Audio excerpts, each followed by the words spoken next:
The universe, a grand stage where the most extraordinary stories are written in the light of stars and the darkness of infinite voids. It's not just a silent space, but a battlefield where civilizations rise and fall, where wars erupt and heroes are born. And within those countless stories, there's one I want to share with you today. A story about survival, about courage, and about the price of freedom.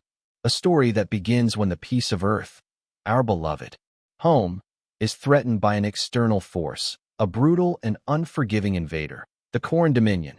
You are an infestation, an evolutionary mistake. Your kind will be erased from this universe. The Coran Dominion will ensure you never existed. That declaration of war, it wasn't just an empty threat, but a death sentence. The Coran Dominion, an empire with over 10,000 years of history, ruling thousands of star systems, and having destroyed countless civilizations. They possessed superior technology, a mighty army, and an iron will to conquer and dominate. And then, in the darkness of despair, a light flickered. A soldier, not a politician, not a scientist, but an ordinary soldier, stood up and said, "No, you just declared war on the galaxy's deadliest species."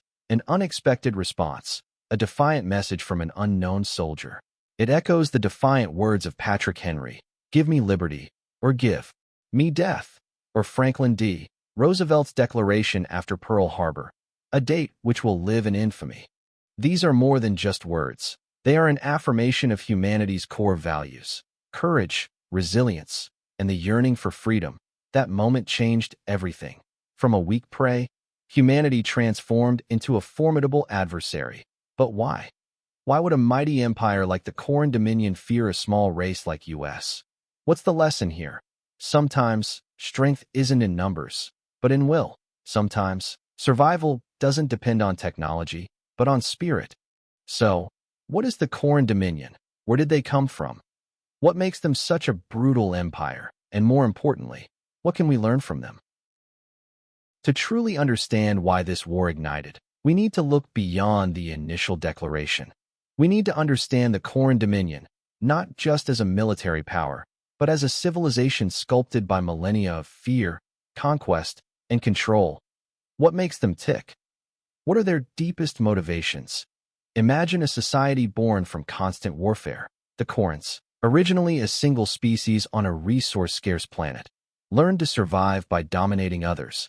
Over centuries, they forged an empire based on absolute obedience and the ruthless suppression of dissent. Their history is a tapestry woven with the threads of conquered species forced into servitude. Their resources bled dry, and their cultures erased. Their technology reflects this brutal pragmatism. Coran warships are not elegant vessels of exploration, but heavily armored instruments of destruction. Their weaponry is designed for maximum efficiency in killing, and their drones ensure total control over every aspect of their vast empire.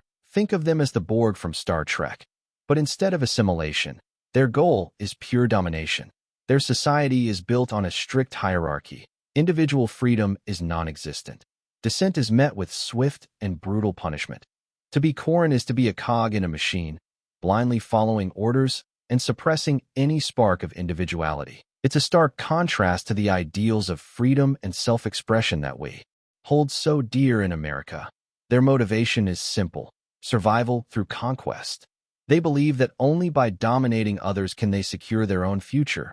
Their homeworld, Velkar, is depleted of resources, forcing them to expand outwards, consuming everything in their path. This isn't just about power.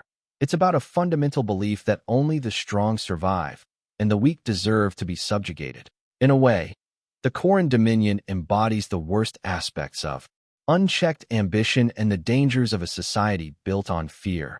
They remind us of historical empires like the Roman Empire at its most ruthless, or perhaps the Third Reich. A thirst for power and a belief in their own superiority led them down a dark path. But even in their darkness, there's a lesson to be learned.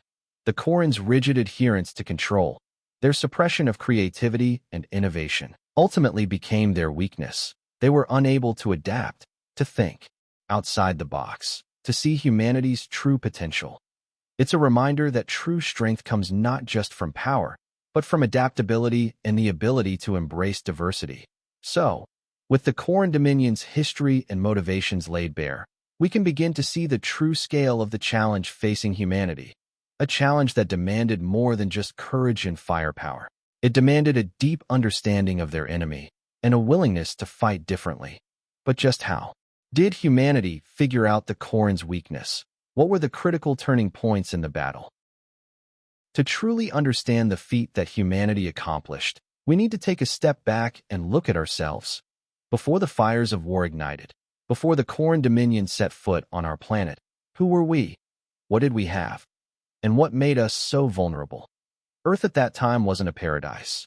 We were facing countless problems, pollution ravaging the environment, poverty rampant in many places, widening inequality, and relentless local wars. We were divided by ethnicity, religion, and ideology. In fact, it could be said that we were destroying ourselves. However, we also had our strengths. We are a creative, adaptable, and relentlessly exploratory species. We had conquered space, developed advanced technologies, and created magnificent works of art. We had a global information network, allowing us to share knowledge and collaborate with each other. But the truth is, our technology was far behind that of the Coran Dominion. Our spaceships were slower, our weapons were weaker, and our defense systems were more rudimentary. We were like David facing Goliath, a weakling facing a giant. And that was one of our biggest mistakes. Complacency. We underestimated the Coran Dominion, believing them to be just a bunch of barbarians, not worth our attention. We were slow in preparing for war and allowed internal divisions to weaken our strength. This is similar to how the Americans were caught by surprise at Pearl Harbor, or how the French were defeated in World War II. But even in those mistakes, we can find valuable lessons. We realized that we needed to be more united, more creative, and more resilient. We needed to make the most of what we had and never give up hope. So, with all those strengths and weaknesses, how did humanity prepare for war? How could we overcome the disparity in power and find a way to defeat an enemy many times stronger than ourselves? Grom 4, a small, unremarkable planet, located on the fringes of human-colonized space. But it became a symbol, a testament to the indomitable will of humanity. Before the war erupted, Grom 4 was just a dot on a map, where ordinary people lived and worked, trying to build a better life. Then, like a nightmare, the Coran Dominion arrived. Their massive warships blotted out the sky, and their soldiers landed on the planet, devastating everything in their path. Grom 4 became a living hell, where blood flowed, fires burned, and cries of sorrow echoed everywhere. But what made Grom 4 special was the fighting spirit of its ordinary people. They weren't highly trained soldiers, but they had something more important: patriotism and the determination to defend what they loved.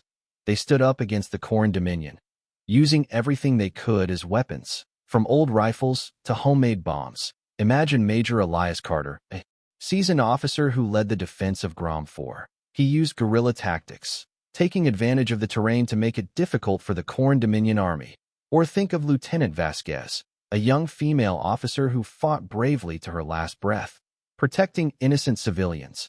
And there were many other soldiers and civilians who fought and sacrificed to defend Grom 4.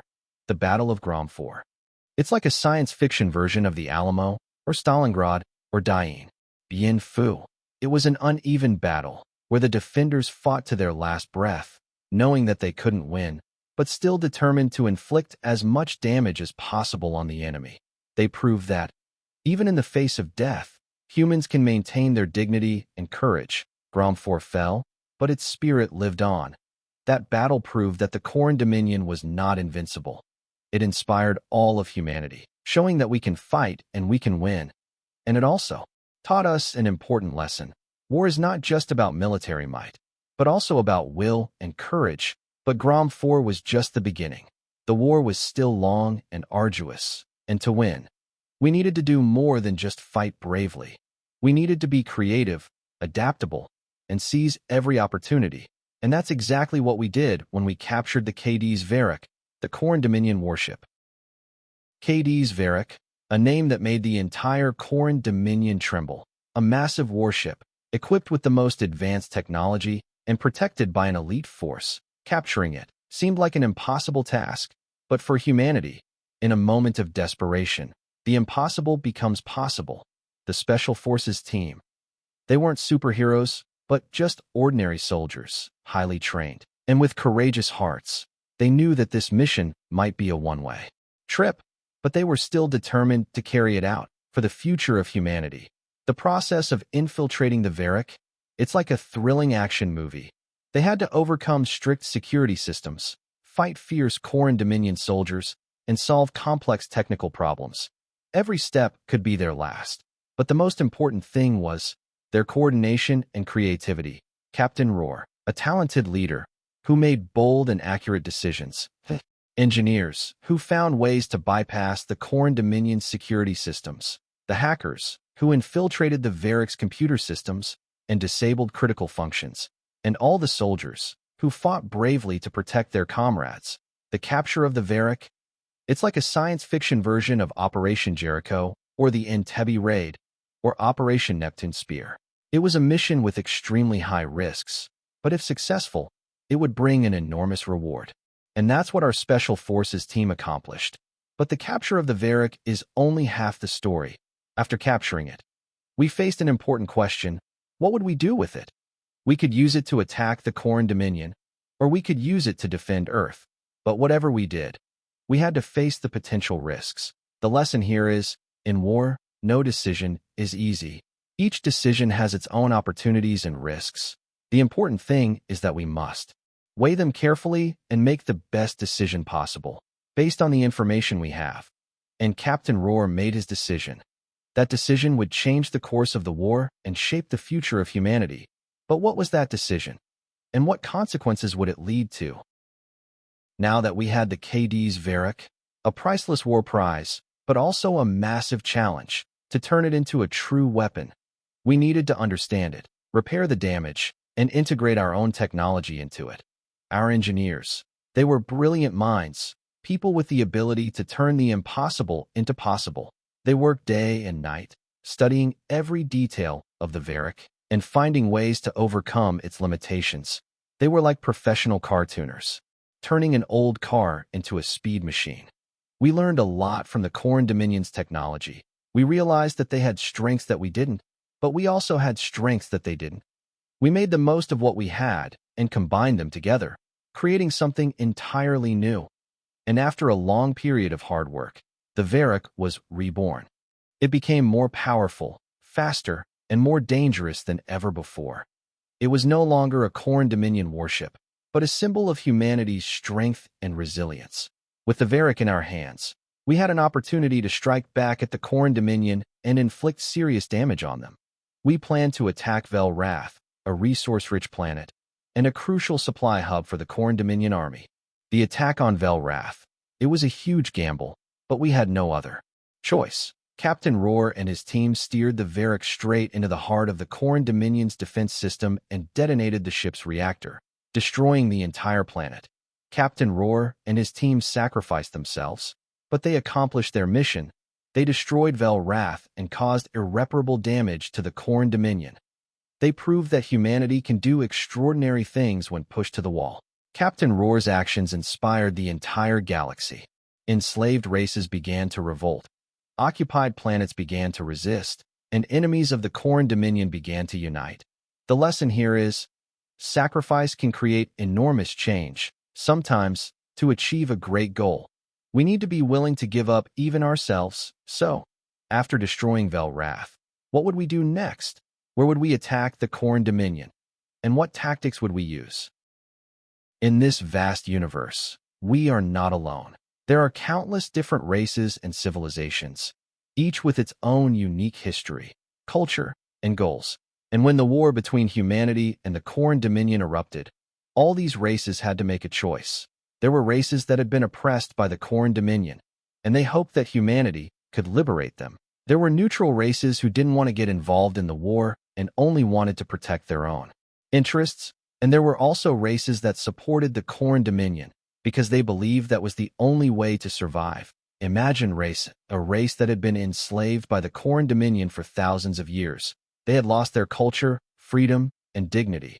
They saw humanity as saviors, those who could free them from the shackles of the Coran Dominion. Or think of Race B, a neutral race, living on a resource-rich planet. They didn't want to get involved in the war because they feared that it would destroy their planet. And consider Race C, a race that supported the Coran Dominion because they believed that was the only way to protect themselves from other enemies. But to defeat the Coran Dominion, we needed to form alliances with other races. However, that wasn't easy. We had to face differences in culture, goals, and interests. We had to find common ground and build an alliance based on trust and respect. Building an alliance, it's like building a sports team. We need to find the right players, put them in the right positions, and help them maximize their abilities. We need to trust each other and be willing to sacrifice for the common goal. And when we had built a solid alliance, we were able to defeat the Coran Dominion.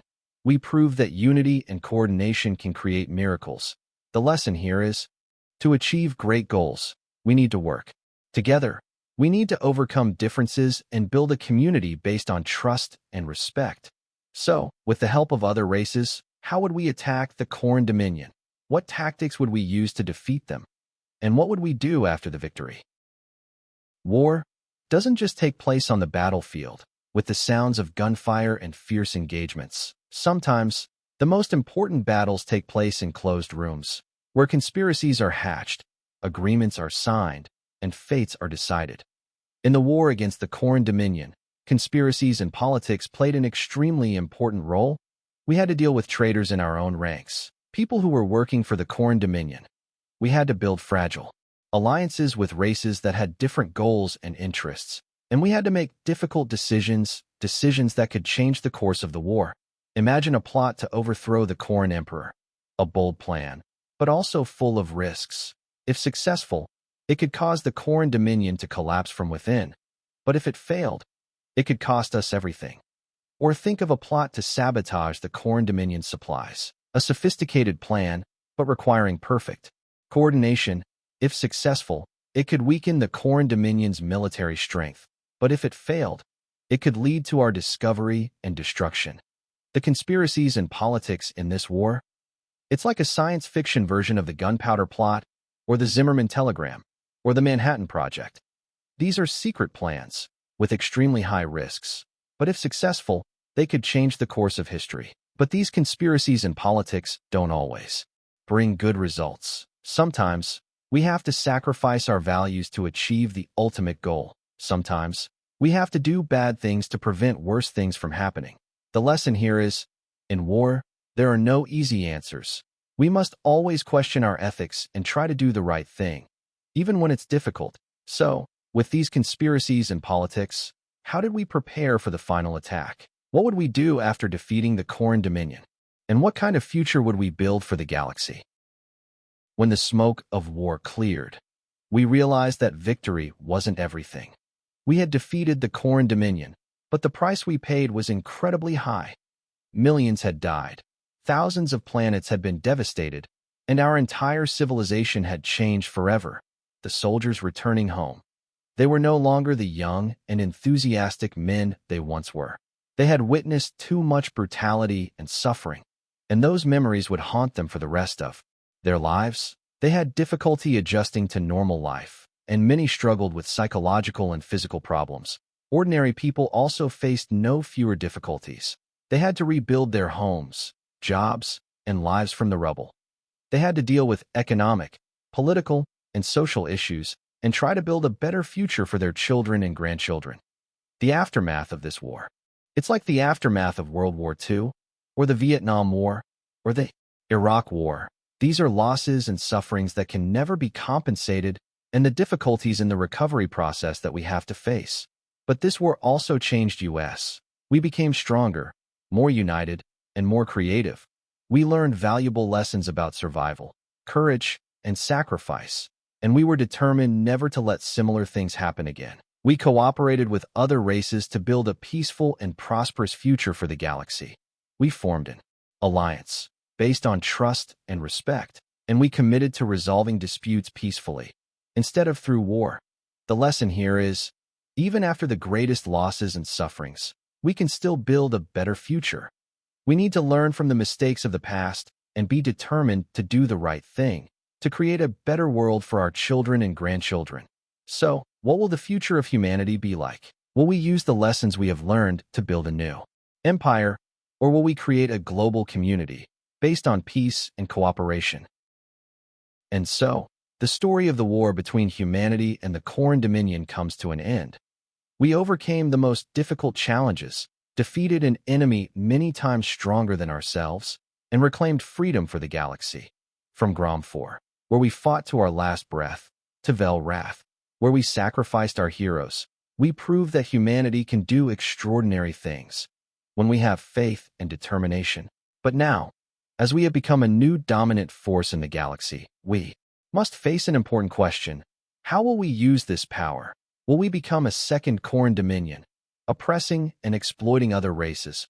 Or will we build a global community based on peace, justice, and cooperation? We have learned a lot from the mistakes of the past.